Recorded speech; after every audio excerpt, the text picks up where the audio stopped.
Amém, meus irmãos. Mateus capítulo 5, a partir do verso 14.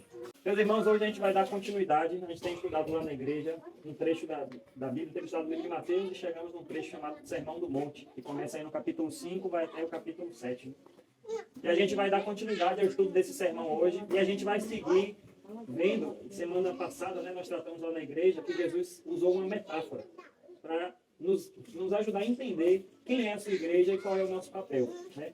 E ele usa duas metáforas nesse texto que nós vamos ler. Na verdade, a gente leu semana passada um, vamos ler outro hoje. Na primeira metáfora, ele dizia para os discípulos dele, né, vocês são o sal da terra.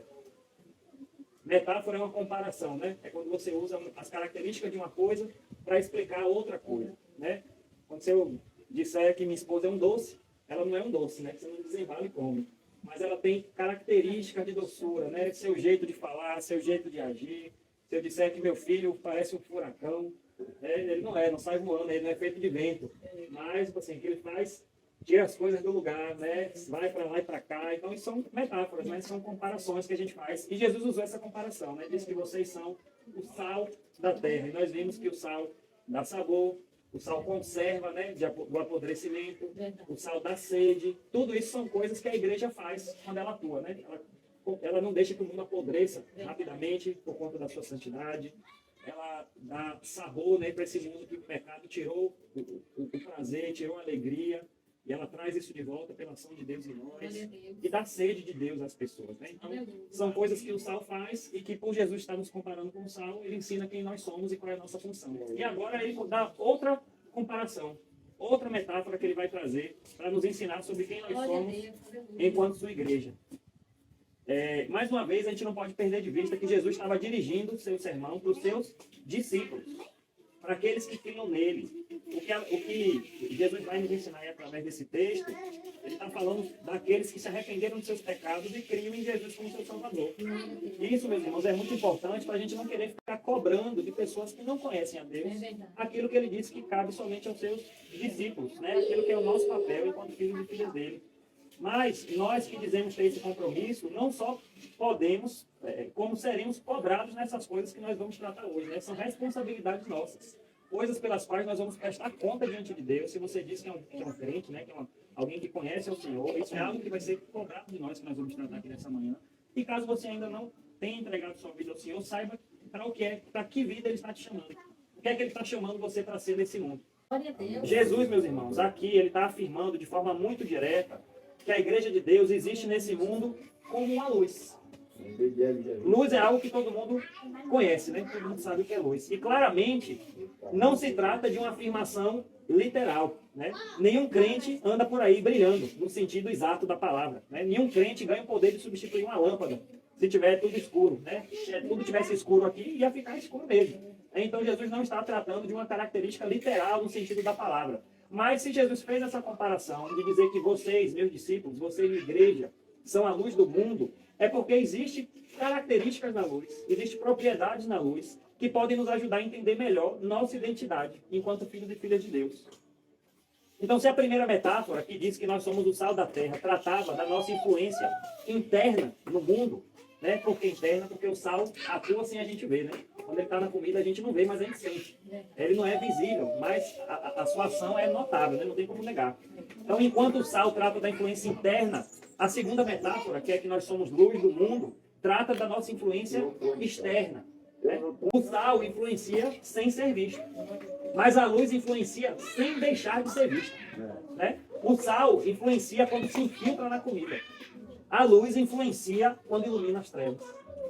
O sal, mesmo que não seja visto, é sentido quando está presente e faz falta se não tiver. A luz, ninguém consegue negar que existe e que ela está ali fazendo a diferença. Né? Então, enquanto o sal trata da nossa função interna, uma ação invisível da igreja, a luz trata da nossa ação visível, que não tem como ninguém negar que existe. Mas para entender melhor a importância das afirmações desse texto, vamos ver então algumas características de cada uma dessas figuras que Jesus usou aí para comparar a igreja. E então tudo que a gente conversar aqui tem em mente de que Jesus não está falando somente da luz, está falando de quem os filhos de Deus, do que os filhos de Deus fazem no mundo, só pelo fato de existirem nele, né? Só pelo fato de você estar vivo, estar vivendo o seu dia a dia, fazendo suas coisas, tendo contato com pessoas. O que é que você está fazendo na vida delas? É o que nós vamos tratar aqui. Mas vamos começar analisando cada um desses versículos aí. No versículo 14, vocês são a luz do mundo. E é impossível esconder uma cidade construída no alto de um monte. Aqui, meus irmãos, Jesus está imaginando uma cidade que se desenvolveu no alto de uma montanha. Quem passa pelas estradas mais distantes, quando tem uma cidade muito... Não sei se vocês já viram isso quando estão viajando na estrada, né? Cidades que são construídas no alto. De longe, na estrada, você consegue ver. Por quê? Porque ela está numa posição mais elevada, né? Uma posição que chama a atenção de todos. Já fui andando obra no monte aqui, já viu lá? Porque você está num lugar elevado, né? É um lugar onde todo mundo consegue ver mesmo de longe. Então a posição que a igreja está é uma posição que ela é vista, seja de dia, porque está no alto, né? Seja de noite, né? Mesmo quem está distante de noite consegue ver uma cidade ou saber que ali existe uma cidade, por quê? Por causa da luz. Né? De manhã, a luminosidade revela a sua posição, o lugar onde ela está. E de noite, a luz que ilumina essa cidade revela que ali tem uma cidade. Né? Então, Jesus está dizendo aqui, ó, não é possível, não tem como esconder uma cidade que é construída no alto de uma montanha. Não tem como. Por quê? Porque de dia todo mundo vê, de longe, pela sua posição geográfica. De noite, sua luz não deixa esconder que ali moram pessoas, que ali tem gente.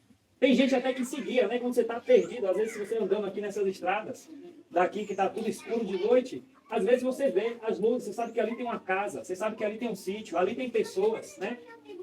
Meu carro já quebrou aqui nessa estrada uma vez de noite, né? Graças a Deus tinha gente para nos socorrer, mas se não tivesse, eu ia andar procurando a primeira luz que eu enxergasse, porque eu sei que onde tem luz, tem gente. Né? Onde tem luz, tem pessoas. Então, com isso, Jesus está nos ensinando de que quando Ele nos transforma em novas criaturas, não tem como esconder quem nós somos das outras pessoas. Não tem como a gente manter oculto o que Cristo fez nas nossas vidas. Quando nós entregamos nossa vida a Ele, assim como é impossível tentar esconder uma cidade construída em um lugar alto, também vai ser impossível manter em segredo a glória de Deus que habita em você. É até uma coisa automática, né? Como o irmãozinho disse ali, falando, tem gente que até nem sabe, né? Mas acontece, é algo que você não precisa fazer força para brilhar, né? Ela está ali iluminando a glória de Deus que está em nós, está sendo visível para as outras pessoas. Quer você queira, quer você não queira. Muitas vezes, mesmo que você não abra a boca para dizer que é crente, ou até mesmo caia na besteira de tentar negar, que é por vergonha, né? Por medo do que as pessoas vão pensar. Não é bom negar. Não é, com certeza. Mas sua vida vai dar evidências. Sua vida vai dar provas inquestionáveis de que você não é mais a mesma pessoa. Foi isso que aconteceu com Pedro, não foi? Pedro, nós lemos até ontem ali com meu filho essa passagem, quando prenderam Jesus e levaram ele preso, né, para a casa do sumo sacerdote.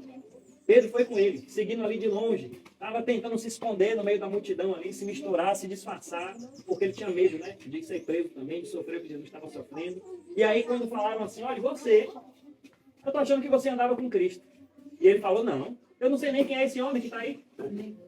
E acusaram ele de andar com Cristo 3 vezes. Ele negou as 3 vezes, só que na terceira falaram assim, não adianta você negar. Sabe por quê? Sua fala te condena. Você fala igual a ele. Por mais, meus irmãos, que Pedro estivesse negando, mesmo diante do seu pecado, né? Mesmo diante da sua falha, da sua fraqueza, do seu medo, da sua insegurança, não querendo ser associado a Cristo para não sofrer a mesma coisa, foi impossível negar. Porque ele já estava impregnado pela identidade de Cristo. Ele já falava como Jesus. Sua vida já começava a se misturar em parte com a dele, ainda que ele tivesse muito para aprender, muito para amadurecer. Mas a vida dele dava evidências que não tinha como negar de que ele era um seguidor de Cristo. E isso, meus irmãos, não quer dizer que a gente não tenha que deixar claro para as pessoas quem Jesus é e o que ele fez para a gente. Pelo contrário. Isso faz parte da nossa missão enquanto igreja, declarar com nossa boca, com nossas palavras, quem Jesus é e o que Ele fez por nós. Mas o que isso quer dizer é que mesmo quando você estiver fazendo coisas rotineiras, mesmo quando você estiver cuidando da sua vida, sem necessariamente estar pensando em evangelizar alguém, a santidade de Deus em você vai fazer com que qualquer ato e qualquer palavra sua chame a atenção das pessoas para o Senhor através de você. Pedro não queria, naquele momento que ele estava ali sentado na fogueira, ele estava querendo se disfarçar, querendo ficar escondido. Ele não estava querendo dar a conhecer Jesus para as pessoas. Pelo contrário, ele queria se manter em off, né? Debaixo do pano. Aquele crente, agente secreto, né? Que você está no trabalho e ninguém sabe que você é crente, seus parentes não sabem, seu vizinho não sabe, na sua escola ninguém sabe. Onde você está, você faz de tudo para tentar esconder. Mas a luz de Deus que habita em nós, meus irmãos, ela passa por cima até mesmo do nosso pecado. E ela brilha tão forte para as pessoas que estão ao nosso redor, que elas veem mesmo sem você abrir sua boca. Mas saibam que abrir a boca é importante. Abrir a boca é necessário. Mas mesmo quando você não abrir, as pessoas irão ver. E digamos, meus irmãos, que essa realidade da luz da glória de Deus em você é uma realidade passiva. O que é uma coisa passiva? É uma coisa que acontece sem você fazer nada. Sabe sua respiração? Nossa respiração é um ato passivo. Por quê? Você não está voluntariamente... Rapaz, eu tenho que prestar atenção para não parar de respirar, senão eu vou morrer. É assim? Não é, né? Quando você vai dormir, você perde totalmente seus sentidos. Mas sua respiração continua acontecendo. O seu corpo continua inalando, né, oxigênio, colocando gás para fora. Então isso acontece de forma passiva, sem você necessariamente estar agindo, né, de própria vontade. Às vezes você até esquece que você respira, né? Você está envolvido ali nas suas atividades, no seu dia a dia, ninguém fica lembrando de respirar, porque é algo automático. Assim também é a luz de Deus em nós. A luz de Deus, ela brilha, mesmo quando você não percebe. Mesmo quando você está pensando em outras coisas, mesmo quando você está cuidando da sua vida. Uma cidade, né, edificada em cima de um monte, ela simplesmente brilha, ela simplesmente está lá. Quer queira, quer não queira, não tem como escondê-la, não tem como mantê-la em segredo. Então, esse versículo 14, ele trata que a luz de Deus que está em nós, ela brilha mesmo sem você perceber, mesmo de forma, não de forma voluntária da sua parte. Mas aqui no versículo 15 ele traz outro aspecto. No versículo 15 ele diz: não faz sentido acender uma lâmpada e depois colocar ela embaixo do cesto. Pelo contrário, ela é colocada em um pedestal de onde ilumina todos que estão na casa. Nesse verso 15, meus irmãos, quando Jesus está tratando aqui da burrice, que seria esconder alguma coisa que foi feita para iluminar. Quando você acende uma lâmpada, você coloca uma caixa em cima dela. Quando você acende um abajur ali, você bota um lençol ali, um blackout, para a luz não iluminar? É claro que não. Por quê? Porque a luz é feita para brilhar. Naquela época que Jesus estava falando isso aqui, não existia energia elétrica, né? Então as lâmpadas que ele está falando aqui eram pequenos jarrinhos que as pessoas enchiam de óleo, colocavam um pavio, né, uma corda, um candeeiro, né? Um velho candeeiro. Você acende um fogo, enquanto tem azeite, enquanto tem óleo ali... ainda tem, com certeza. Ah, você tem lá ainda? Aí tá vendo? Enquanto tem azeite, né, enquanto tem óleo, o pavio vai sugando o óleo e mantendo a chama acesa. Então Jesus está dizendo que quem fazia isso para iluminar sua casa, não colocava um cesto em cima dessa lâmpada, em cima do candeeiro. Por quê? Porque senão não vai iluminar. Mas ele está dizendo... Queimar, né? E vai queimar, ainda por cima, né? E ele está dizendo também que o que essa atitude, né, de manter a luz iluminando, eu falei que era uma ação passiva, né? Uma coisa que acontece sem você perceber às vezes. Mas nesse versículo 15, ele está tratando que essa luz que brilha em nós, ou através de nós, também é uma ação ativa. Porque se você acende uma lâmpada, a depender do lugar onde você coloque ela vai iluminar mais ou vai iluminar menos. Então, ao mesmo tempo que essa luz de Deus brilha em nós, mesmo sem a gente perceber, mas nós podemos fazer coisas que fazem essa luz brilhar ainda mais longe. Né? A forma onde você coloca a lâmpada, pode ver que nenhuma lâmpada é colocada no chão. Por quê? Porque ilumina pouco.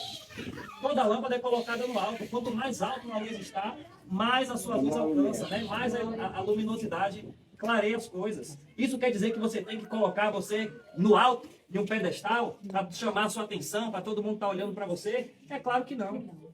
Mas está dizendo que existem certas ações nossas que você pode fazer com que as pessoas vejam de forma voluntária. Tem um versículo muito interessante, uma passagem que a Bíblia nos conta da ressurreição de Lázaro. Lázaro era um amigo de Jesus muito querido. Ele tinha morrido. E chamaram Jesus, né? Viajaram até onde Jesus estava, falaram: Senhor, seu amigo, tão querido Lázaro, morreu. O Senhor não pode fazer nada por ele? E Jesus foi lá e fez. Jesus, quando chegou diante do túmulo de Lázaro, começou a orar de forma pública, né? Diante das pessoas, falando assim: Pai, eu te agradeço porque o Senhor me ouviu. O Senhor sempre me ouve, mas eu disse isso por causa de todas as pessoas que estão aqui, para que elas creiam que tu me enviaste. Veja só que interessante. Jesus começa a oração dele dizendo: Senhor, eu sei que o Senhor sempre me ouve. É claro, Deus conhece nossos corações, Deus sabe o que você vai dizer antes mesmo de você pensar. Mas por que ele estava fazendo aquela oração em alta voz? Porque ele estava rodeado de pessoas. E ele queria deixar claro para aquelas pessoas que tudo que ele estava fazendo era pelo poder de Deus. De que ele era o Messias, o Filho de Deus, enviado para restaurar a humanidade, para salvar o homem, para operar milagres. Então, tem certos atos que Jesus fez questão de tornar públicos. Não era por ele. Não era para passar a imagem de que ele era um santão, de que ele era um crentão. Era porque ia chamar a atenção das pessoas para Deus. Então tem certas atitudes nossas, quando você faz, permitir que seus familiares vejam você orando, vejam você tendo contato com as escrituras, seus vizinhos saibam que você está indo para a igreja, sabe? Não é pela roupa que você usa, só porque você está indo social, com a Bíblia debaixo do braço.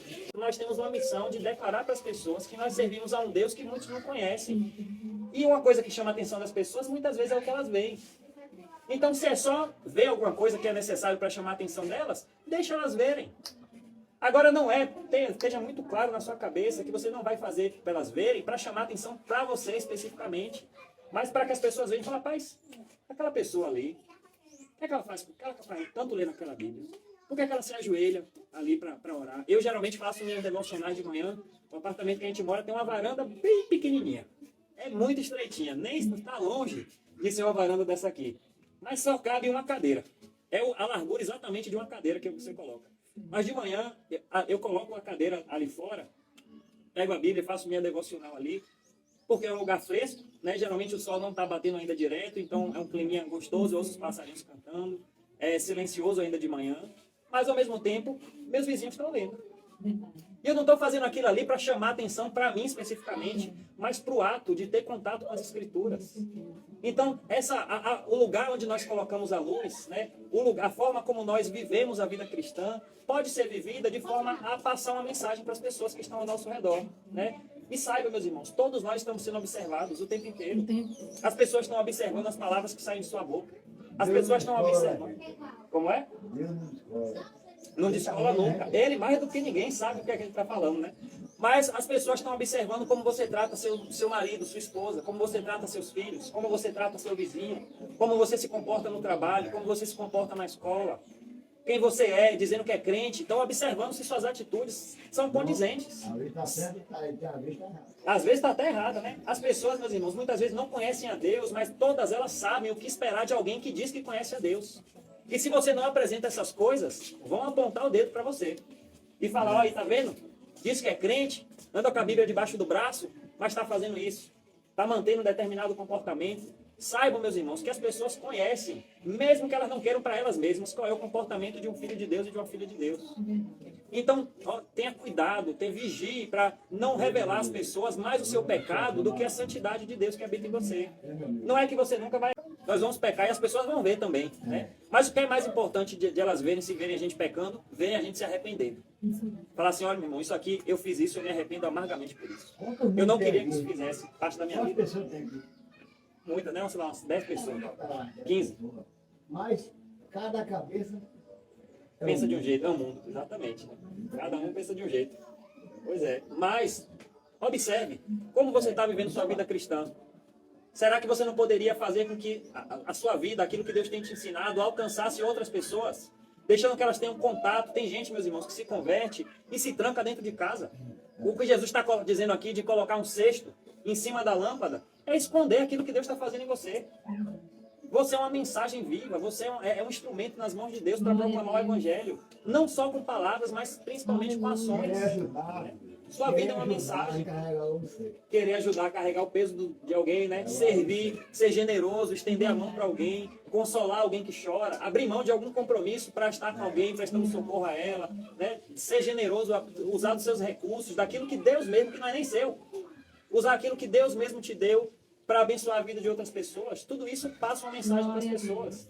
Quando você faz isso, você está sendo luz, você está iluminando, mostrando às pessoas a glória de Deus através das suas atitudes, do seu comportamento e das suas palavras. Verdade, amém. Mas aqui no versículo 16, que diz o seguinte: da mesma forma, suas boas obras devem brilhar, para que todos as vejam e louvem seu Pai, que está nos céus.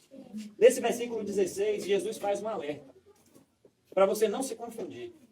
Ele diz primeiro que nós somos luz, né? ou melhor, nós brilhamos uma luz, que essa luz ela brilha mesmo sem você perceber, mas você pode fazer coisas para que essa luz brilhe cada vez mais longe, né? Expor, deixar que as pessoas vejam sua vida cristã.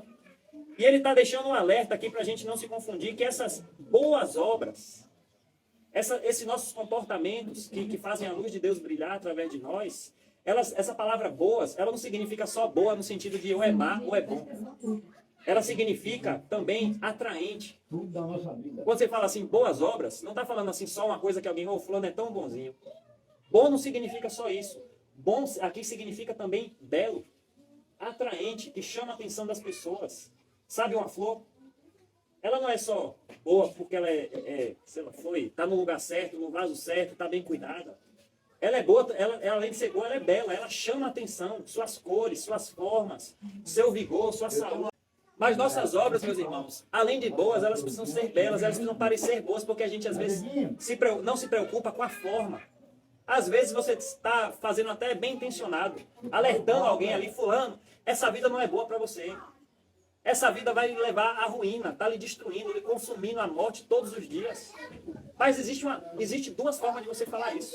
Existe uma forma que encoraja e existe uma forma que humilha.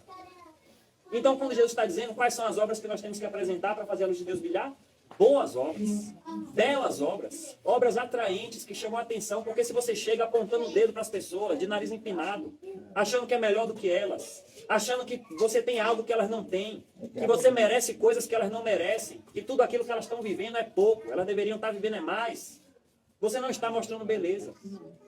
Isso não são boas obras, não são obras que chamam a atenção das pessoas para Deus, pelo contrário, você está sendo usado para afastar as pessoas de Deus. Você vai ser tido como um crente chato. Você vai fazer com que as pessoas não queiram pisar o pé na igreja, porque elas não vão querer ser igual a você. Em vez de estar sendo um instrumento para abençoar, você vai estar sendo um instrumento de maldição na vida das pessoas. De afastar, de jogar as pessoas para longe da presença de Deus. Isso não é o papel da igreja, meus irmãos. A luz de Deus, ela atrai.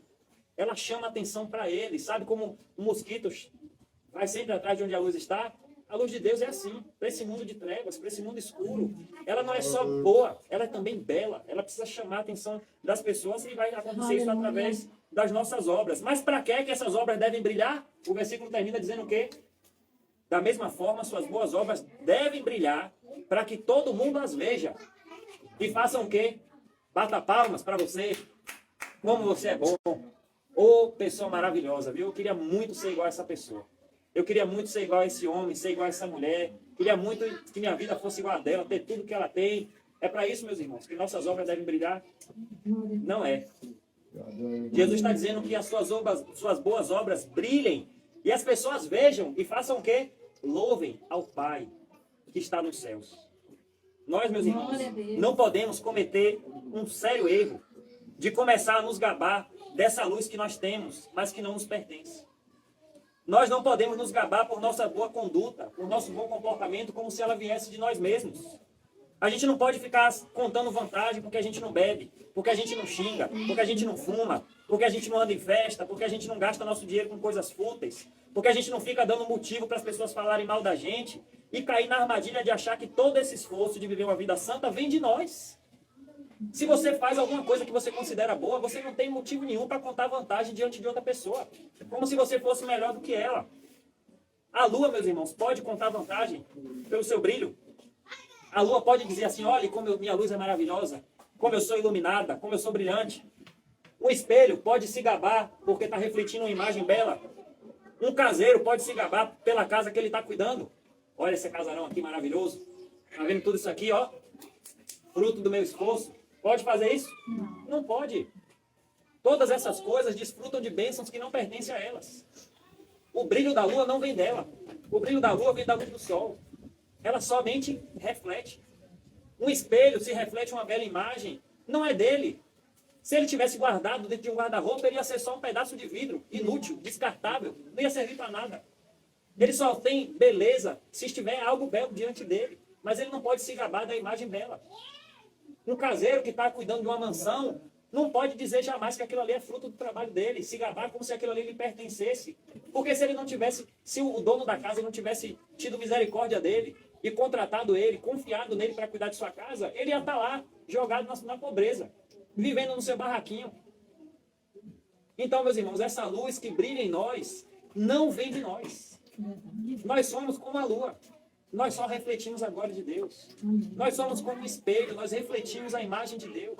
É por isso que a Bíblia nos apresenta como imagem e semelhança. A Bíblia não diz que nós somos Deus. Nós só somos imagem e semelhança de Deus. Para que a gente não confunda as coisas. A gente não se coloque numa posição que não nos pertence. Se as pessoas devem ver boas obras na nossa vida, não é para que elas batam palma para você. É para que elas, vendo isso, falem como Deus é maravilhoso. Como Deus é bom de pegar uma pessoa dessa. Como os irmãos falaram aqui, né? De lá de mim, falaram para uma pessoa que não esperava que estivesse diante de Deus. Sabe por quê, lá? Eles estão olhando para a sua vida, olhando para o seu comportamento, e não estão batendo palmas para você. Estão batendo palmas para o Senhor.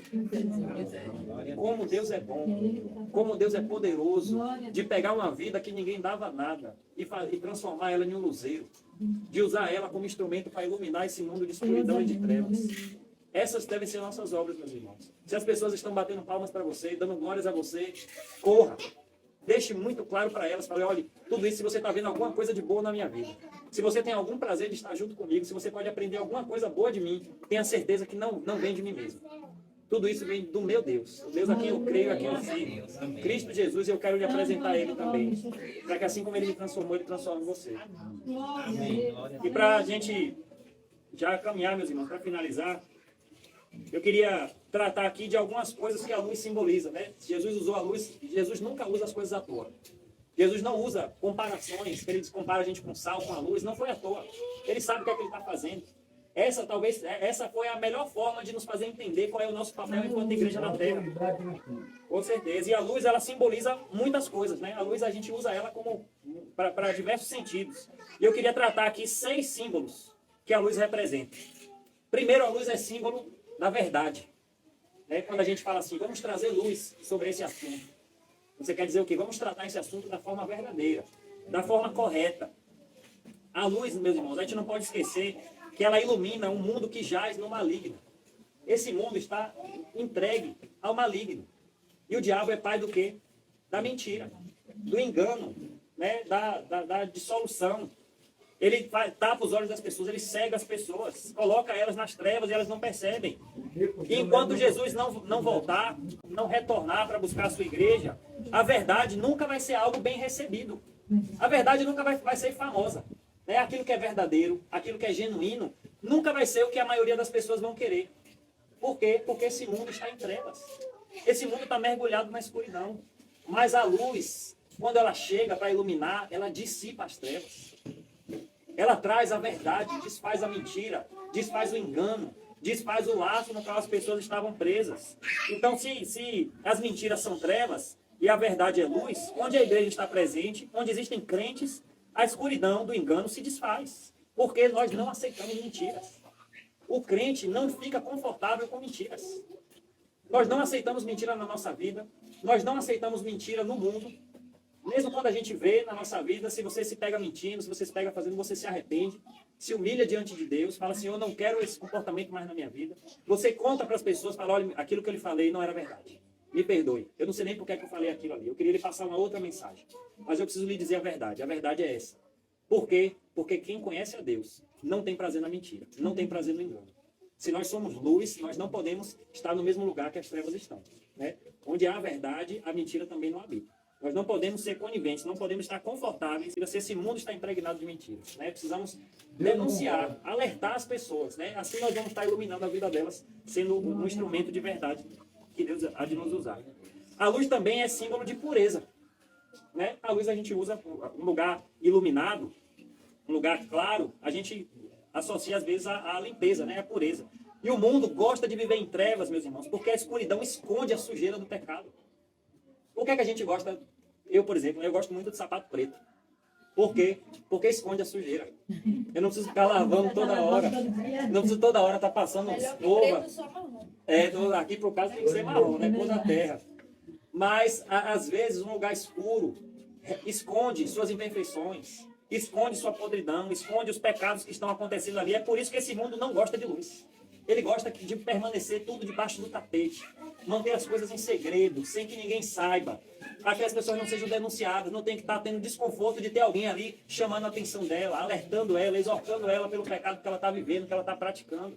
Mas nós não podemos aceitar isso na nossa vida. Nossa vida não é uma vida de pecado, não é uma vida de podridão. Nossa vida tem que ser uma vida de piedade, de pureza e de santidade. O Deus a quem nós servimos é um Deus santo. E Ele nos chama para ser santos igual a Ele.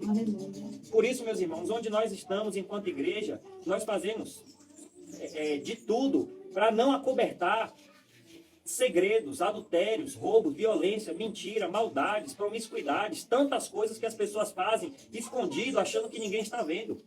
A igreja é luz. Onde a luz chega, ela vence as trevas. Onde a luz se acende, a escuridão vai embora.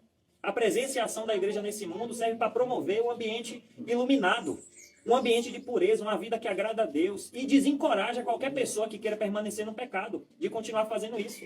Quanto mais iluminado o ambiente é, mais fácil a gente identifica a sujeira. Né? Por isso que muita gente gosta do banheiro branco. Porque qualquer sujeirinha que tiver, facilmente vai ser percebida.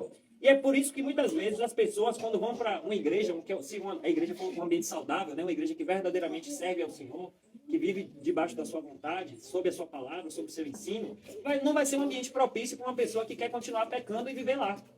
Geralmente esse ambiente afasta as pessoas, que a vida que elas estão vivendo ali dentro da igreja não é uma vida que agrada a Deus. Ou você muda, ou você vai estar aqui sem se sentir bem, sem se sentir confortável, porque a igreja não esconde o pecado, não esconde as trevas.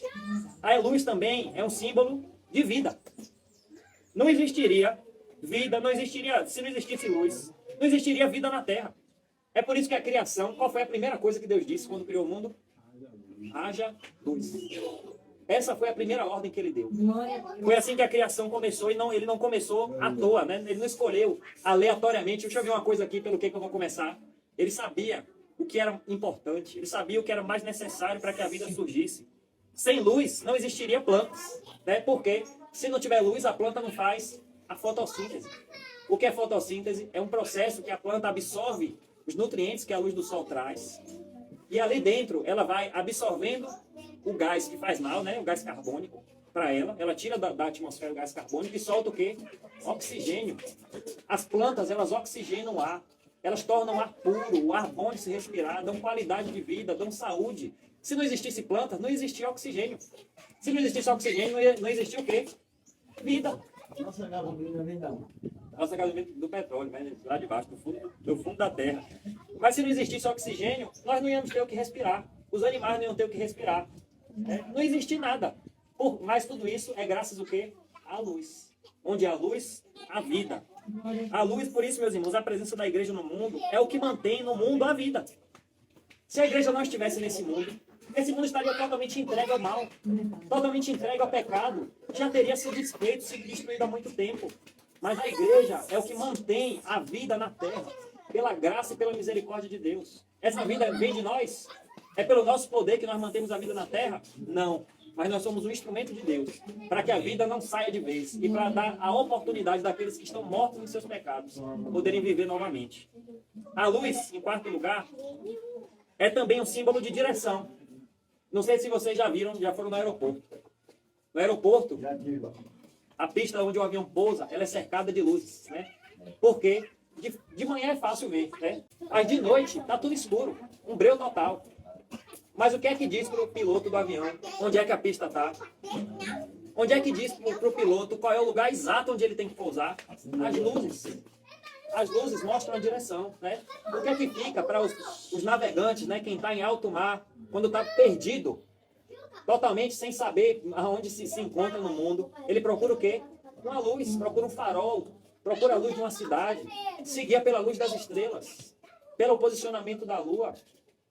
A luz, meus irmãos, serve para dar direção às pessoas que caminham perdidas, às pessoas que caminham no escuro. Nós, como igreja, como filhos e filhas de Deus, somos usados para mostrar a direção que as pessoas devem seguir para não se perderem por completo.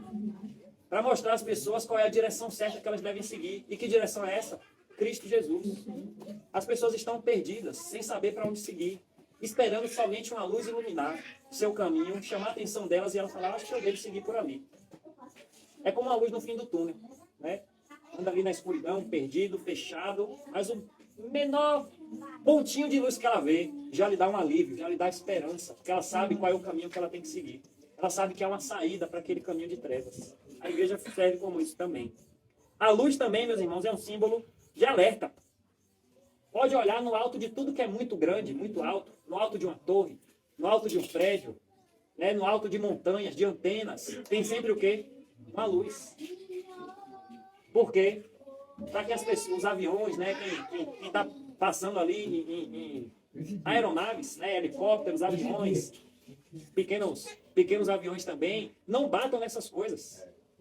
É uma luz assim falando, olha, tome cuidado, tem um obstáculo aqui, passe longe. Ou então quando você está dirigindo, encontra alguma coisa na rua, um acidente, um animal atravessando a rua, a gente liga o quê? O alerta. O alerta é uma luz amarela, ó, piscando, chamando a atenção das pessoas, falando, olha, tome cuidado, ande devagar, tenha prudência, esse caminho apresenta riscos, apresenta perigos, ela serve de alerta para esse mundo.